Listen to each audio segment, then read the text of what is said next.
On a cold morning in June 1944, the fate of the world hung on a lie. Not a small lie, the greatest deception ever staged in the history of warfare.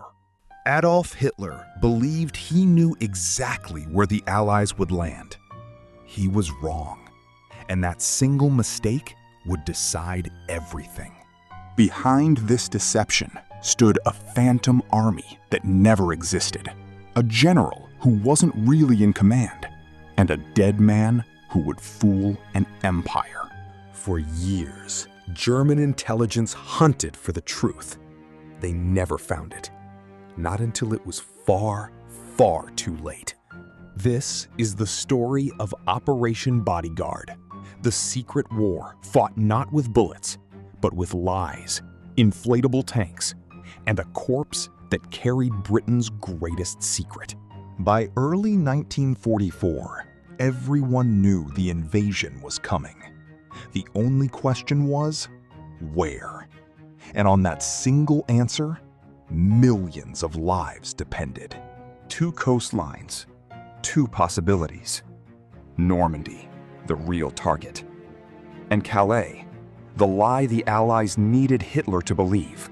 To sell that lie, the Allies built an entire fake army. Rubber tanks, wooden airplanes, fabricated radio chatter.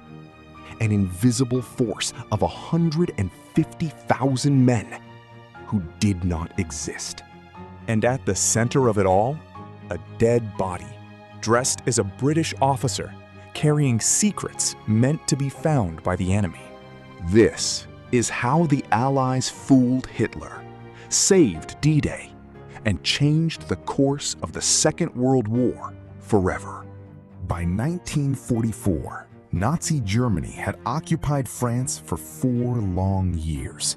The Atlantic Wall, a chain of concrete bunkers and gun emplacements, guarded every mile of coastline. Field Marshal Erwin Rommel, one of Germany's finest commanders, had been placed in charge of these defenses. He knew an invasion was coming. Rommel had one problem.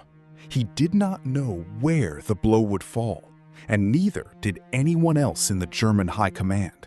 Geography made one location obvious.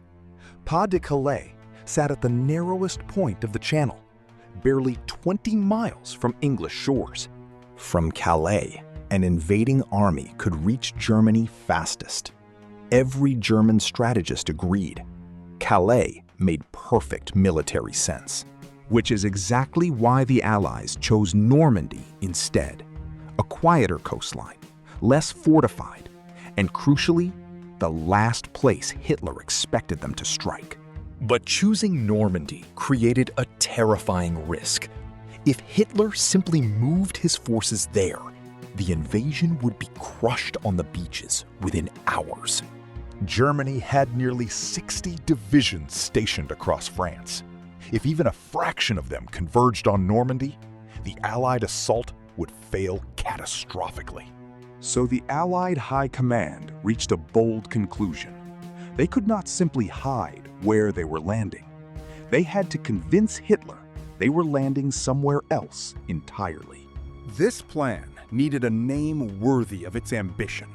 They called it Operation Bodyguard, a deception so vast it would guard the truth with a wall of lies.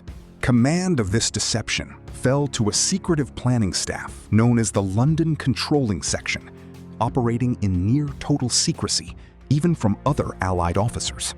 Their mission was almost impossible: convince the most sophisticated intelligence apparatus in Europe that an invasion of 150,000 men would land somewhere it never would. To do this, they invented an entire phantom military force. They called it the First United States Army Group, FUSAG. On paper, it was massive. In reality, FUSAG existed almost entirely on paper. A skeleton headquarters, fake radio traffic, and one very real, very famous commander to make it believable. That commander was General George S. Patton, the most feared American general in Europe. If Patton was leading an army, the Germans reasoned, it had to be real. German intelligence tracked Patton's every move. They believed, correctly, that wherever Patton commanded, the main invasion would follow. So the Allies built Patton an army out of rubber and plywood, fake tanks that could be inflated in minutes, dummy landing craft bobbing in harbors, an illusion built to be photographed from above. German reconnaissance planes flew overhead and photographed exactly what they were meant to see: an enormous army ready to strike at Calais. Meanwhile, British radio operators flooded the airwaves with fabricated signal traffic, thousands of coded messages meant only to be intercepted. German listening posts recorded it all: radio chatter suggesting massive troop movements, supply requests, training exercises, an invasion force preparing to sail. But the most powerful weapon in this deception wasn't rubber or radio waves.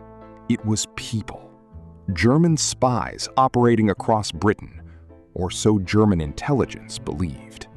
In truth, nearly every German spy in Britain had already been captured, and they had made a choice: to work for the British instead. This secret network was known as the Double Cross System. Every message it sent to Germany was written by British intelligence, disguised as enemy secrets. One agent, codenamed Garbo, was so trusted by German command that they awarded him the Iron Cross for spying they believed was helping them win the war. In reality, Garbo was working entirely for the Allies. Every secret he sent to Berlin was carefully crafted to reinforce one single lie: Calais. By spring of 1944, the deception was working better than anyone dared hope. German commanders were arguing amongst themselves about where the real invasion would land. Hitler himself remained convinced. Calais was the target. He would not be easily moved from that belief, not even after the invasion began. But belief alone would not be enough. The Allies needed something far more convincing, something that would remove all doubt from German minds forever. And so, in complete secrecy, British intelligence turned to one of the strangest operations of the entire war: a plan built around a dead man. They called him Major William Martin. He had never served a day in his life, because William Martin never truly existed at all. In January 1943, a homeless man named Glyndor Michael died in London, alone and unclaimed, after ingesting rat poison. British intelligence saw an opportunity that most would find unthinkable. His body could become the centerpiece of the greatest deception in military history. They gave the dead man a new identity: Major William Martin of the Royal Marines, a fictional officer built from nothing but paper and imagination. To make him believable, they gave him a life: love letters from a fictional fiancé, a photograph, angry notes from a bank about an overdraft, and most importantly, a locked briefcase chained to his wrist containing letters between British generals discussing the coming invasion. These letters were forgeries, of course, but perfect ones, written to casually mention that the coming invasion would strike Greece and Sardinia, never Sicily. In April 1943, a British submarine surfaced quietly off the coast of Spain, carrying its unusual cargo toward the shore. Under cover of darkness, the body of Major William Martin was released into the sea, timed perfectly to wash ashore near the Spanish coast. Spain was officially neutral in the war, But everyone knew German intelligence had eyes and ears throughout the country. As expected, local authorities recovered the body, along with the chained briefcase. And soon, German agents heard whispers of what had washed ashore. German intelligence pressured Spanish contacts to secretly photograph the documents before returning them. It was exactly what the British had hoped would happen. The forged letters made their way to Berlin. German analysts studied every detail, and they believed every single word of it. Convinced the real target was Greece and Sardinia, Hitler ordered significant forces redirected away from Sicily, the actual Allied target. When Allied forces invaded Sicily in July 1943, they faced a fraction of the resistance they had feared. A dead man had changed the course of battle. Operation Mincemeat, as it was called, proved something extraordinary. Deception could be as powerful as any weapon on the battlefield. Now, 1 year later, the same architects of deception faced their greatest challenge yet. This time, the stakes were not one island. It was the liberation of Europe itself. Operation Bodyguard would need every lesson learned from Mincemeat multiplied 100 times over, sustained not for weeks, but for months. Entire fake military installations were constructed. Fuel depots that held no fuel, barracks that housed no soldiers, an empire of illusion stretching across the English countryside. At Dover, dummy landing craft floated in the harbor, built from little more than canvas and wooden frames, but from the air, utterly convincing. Sound engineers even recorded the noise of tank convoys and camp activity, broadcast across the coastline to sell the illusion to enemy listening posts.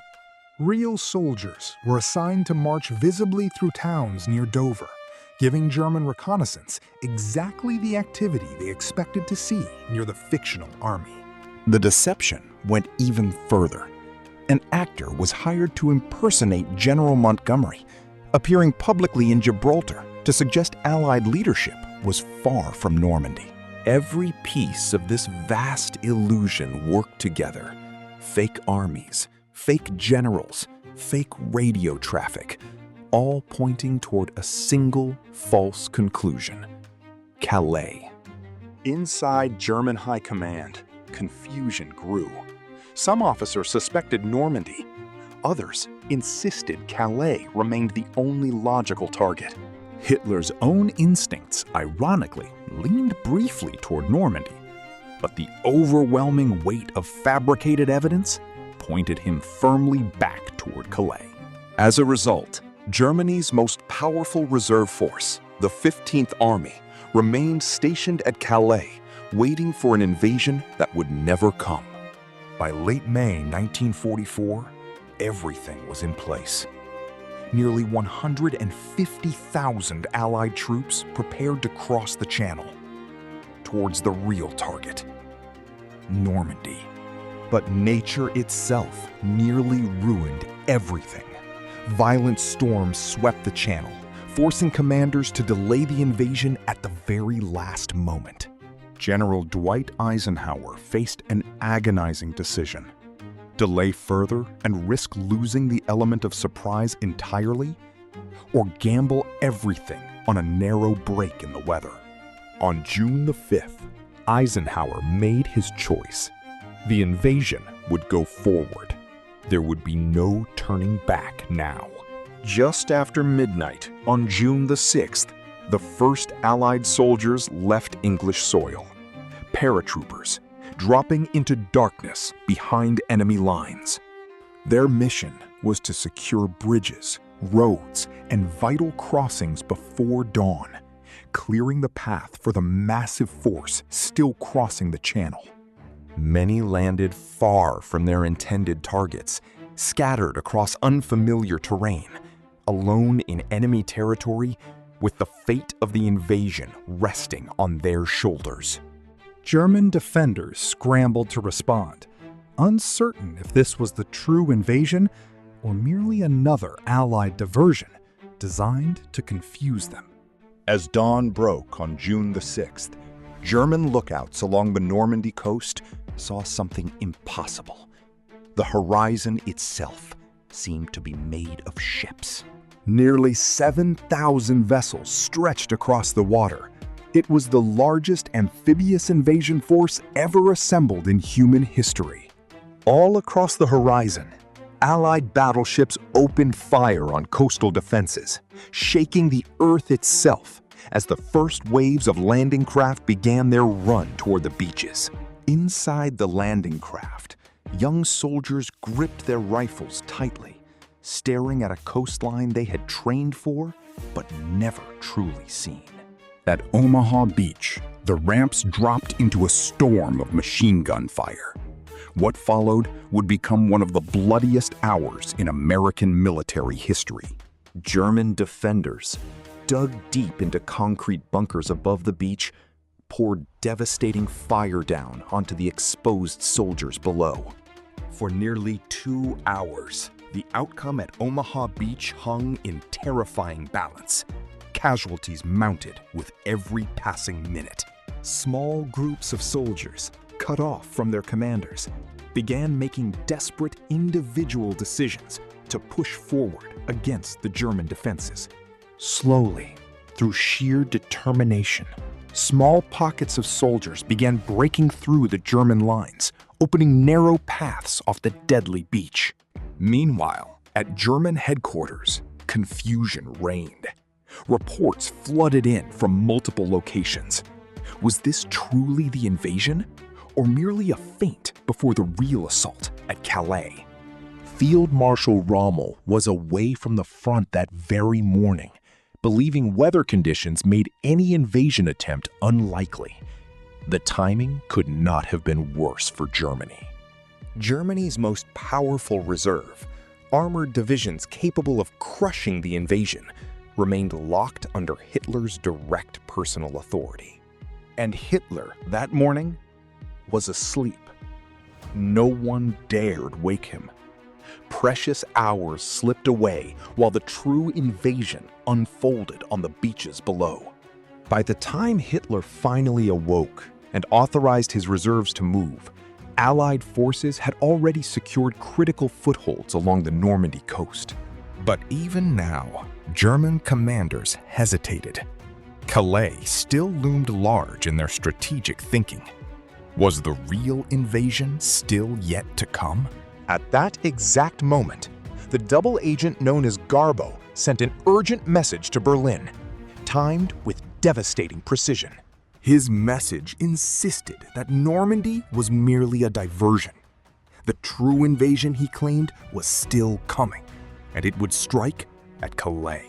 Incredibly, German command believed him. The 15th Army, Germany's most powerful reserve force, remained frozen at Calais for weeks to come. With Calais still paralyzed by fear of a phantom army, the real invasion force poured relentlessly onto the beaches of Normandy. Fighting through the dense hedgerows of the French countryside proved brutal and slow, but the beachhead itself was now firmly secured. In nearby villages, French civilians who had endured 4 years of occupation emerged cautiously to witness their long-awaited liberation beginning. By nightfall on June the 6th, over 150,000 Allied troops had come ashore. The beachhead, though bloodied, held firm. Slowly, terribly, the truth began to dawn on German high command. Normandy was not a diversion. It was the invasion itself.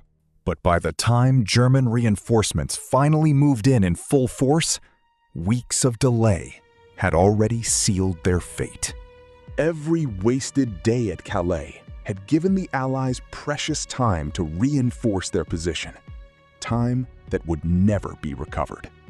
Hitler had built the most fortified coastline in the world, and a lie, carried by a dead man and a trusted spy, had rendered it useless.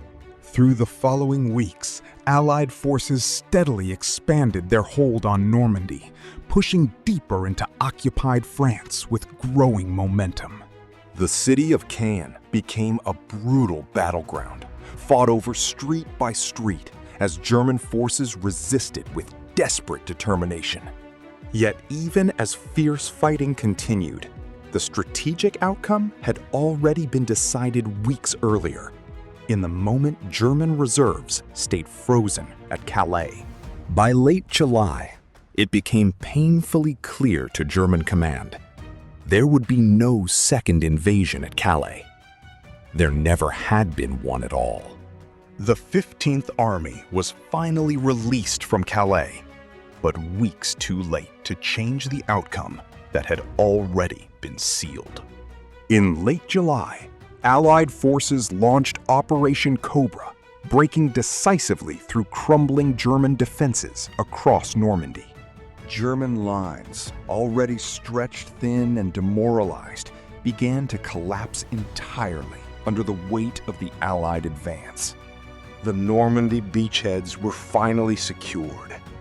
As German forces began a rapid retreat, the Allied eye still fixated on Pays de Calais, they had faced fierce resistance, but not as they had feared. The Falaise pocket became a graveyard for the German army in the west. Tens of thousands were captured, killed, or scattered in retreat. Town after town across France began to fall to advancing Allied forces, greeted everywhere by civilians desperate for the end of occupation. On August the 25th, 1944, Paris was liberated. Crowds filled the streets in a celebration that had been dreamed of for 4 long years. For the people of France, this was the moment everything had been building toward. Liberation, finally, after years of darkness. For Hitler, the loss of France marked a catastrophic turning point. The war in the West, once believed unwinnable for the Allies, had shifted decisively. Looking back, historians would later confirm what German commanders never fully understood at the time. They had been deceived from the very beginning. After the war, captured German records revealed the staggering scale of the deception's success. Entire divisions had been paralyzed by a fiction. The Phantom Army under General Patton, the double agents, the fabricated radio traffic, all of it had worked exactly as intended. Some historians estimate the deception delayed critical German reinforcements by as much as 6 crucial weeks, weeks the Allies desperately needed. Had those reserves reached Normandy in the earliest critical hours, historians agree the outcome of June the 6th could have been catastrophically different. The cost, even with the deception's success, was immense. Thousands of Allied soldiers gave their lives on the beaches and in the fields beyond. Today, cemeteries across Normandy hold the remains of those who never returned home, a solemn reminder of the true cost of that single day. Among them, too, was the forgotten grave of a homeless man named Glinder Michael, the true identity behind Major William Martin. He was buried in Spain under his false identity, his true contribution to history remaining classified and unknown for decades after the war ended. It would take until 1998 for a small plaque to finally be added to his grave, honoring his true name and his unwitting role in history. The double agents who risked everything, the planners who built an invisible army, and the countless unnamed soldiers who fought, all played their part. Today, the beaches of Normandy stand peaceful and quiet, the scars of battle long since softened by time and grass and tide.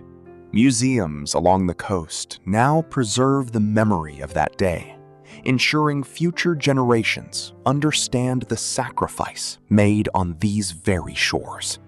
Operation Bodyguard remains, to this day, one of the most successful military deceptions ever executed, a plan built on imagination as much as intelligence. It proved that wars are not won by weapons alone. Sometimes, the most powerful force on the battlefield is a story the enemy chooses to believe. The lie that saved 1,000 ships had also, in its own strange way, helped save the free world from tyranny. And it all began not with a bullet, not with a bomb, but with a single, carefully crafted lie, carried gently by the waves. In the decades since, historians have continued uncovering new details about the vast scale of Operation Bodyguard's success. Declassified files reveal just how close the entire deception came to unraveling, and how narrowly disaster was avoided on more than one occasion. German suspicions about Normandy never fully vanished. Had just a few more pieces of intelligence been believed, history might have taken a very different path. It is a sobering thought that the fate of an entire continent once rested on the credibility of forged love letters and a fictional general. Yet for all the brilliance of the deception, it was ultimately the courage of ordinary soldiers that carried the day on those beaches.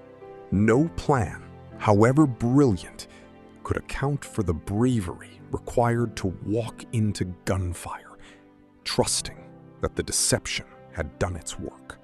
That trust, in the end, was not misplaced. The lie held. The beaches were taken, and Europe's liberation had truly begun. From Normandy, Allied forces would continue pushing eastward, through France, through Belgium, and eventually into the heart of Germany itself. Less than a year after the Normandy landings, the war in Europe would finally come to an end, forever changed by what began on that single June morning. Every year, visitors still travel to Normandy to walk those same beaches, to remember, and to honor those who never returned. For the dwindling number of veterans who were actually there, the memories remain vivid. The fear, the chaos, and ultimately, the triumph. Behind every name etched into those memorial walls lies a story of sacrifice that made the greatest deception in history worth the telling. Operation Bodyguard succeeded, not because deception alone is powerful, but because it bought time for extraordinary courage to do the rest. The rubber tanks have long since disintegrated. The fake radio transmitters have gone silent.